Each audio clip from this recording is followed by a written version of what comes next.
بتا دیا ہے جو کہ نہ صرف اس کے فرشتے بلکہ وہ خود بھی کرتا ہے.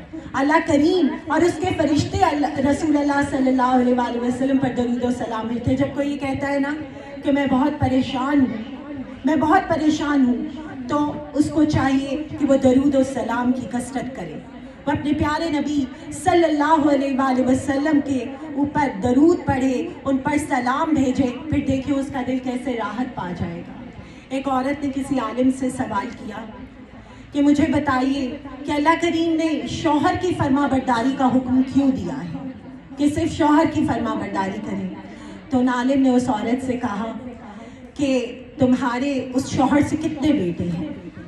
تو وہ عورت کہنے لگی کہ میرے شوہر سے میرے 3 بیٹے ہیں. غور سے سنیے گا میری بات, یہ بہت غور طلب بات ہے اور اس سے ہمیں لیسن بھی ملے گا. اس نے کہا کہ میرے شوہر سے 3 بیٹے ہیں. تو انہوں نے کہا کہ تمہیں اللہ کریم نے ایک مرد کی اطاعت کرنے کا اور ایک مرد کی فرما برداری کا حکم دیا اور 3 مردوں کو تمہاری اطاعت کرنے کا حکم دیا, 3 مردوں کو تمہاری فرما برداری کرنے کا حکم دیا. تو بتاؤ اللہ کریم نے تمہارے ساتھ کتنا عدل کیا, انصاف کیا کہ تم ایک ہی فرما برداری کر رہی ہو. اللہ کریم نے تمہیں 3 بیٹے عطا کیے کہ وہ تمہاری فرما برداری کریں, اور اگر وہ تمہاری نافرمانی کریں گے تو وہ جنت میں داخل نہیں ہو سکیں گے, وہ کبھی بھی جنت میں داخل نہیں ہو سکیں گے. تو یہ اللہ کریم نے ہر چیز کو بیلنس رکھا ہے, رشتوں میں بھی, محبت میں بھی, اعتدال میں بھی, انصاف میں بھی, رحم میں بھی, کرم میں بھی, ہر چیز کو بیلنس رکھا ہے. بس ہمیں سمجھنے کی ضرورت ہے. تو نکاح ایک بہت ہی خوبصورت چیز ہے.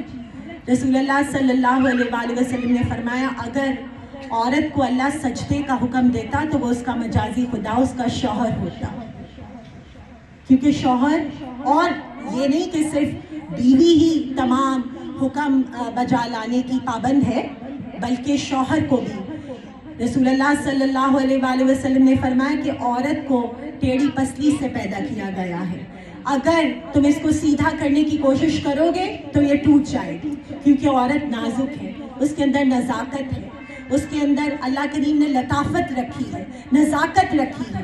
تو اس کو اس حساب سے آپ اس کے ساتھ رویہ اختیار کریں, اس کو سمجھنے کی کوشش کریں, یہ نہیں کہ اس کے ساتھ سخت مزاجی سے کام لیں. رسول اللہ صلی اللہ علیہ وآلہ وسلم ایک دفعہ ایک عورتوں کا گروہ اونٹ پر جا رہا تھا, تو جس نے اونٹ کی نکیل پکڑی ہوئی تھی وہ تھوڑا اونٹ کو تیز لے کر چلنے لگ گیا. اس کے اوپر عورتیں بیٹھی ہوئی تھیں اونٹ کے اوپر, تو انہوں نے کہا, آپ علیہ الصلوۃ والسلام نے کہا ذرا آہستہ, اس کے اوپر شیشے کی کانچ کی گڑیا بیٹھی ہیں. تو اس لیے ان کے اندر نزاکت ہے. تو عورت کے ساتھ بہت ہی نرمی کے ساتھ پیش آنے کا حکم ہے اسلام میں.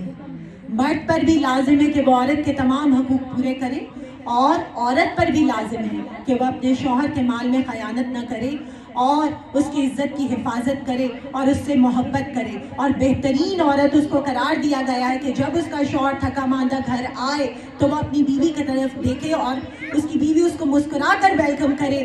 تو رسول اللہ صلی اللہ علیہ وآلہ وسلم نے فرمایا کہ ایسی عورت بہترین عورت ہے کہ جس کا شوہر اس سے خوش ہو, جب وہ اسے دیکھے تو اس کی طرف دیکھ کر اسے خوشی محسوس ہو, وہ مسکرا کر اپنے شوہر کو ویلکم کرے. کیونکہ شوہر کے لیے سب سے آرام دہ چیز اس کی بیوی ہے, اور بیوی کے لیے سب سے زیادہ پروٹیکٹیو چیز جو اس کی پروٹیکشن کرتا ہے وہ اس کا مرد ہے, اس کا شوہر.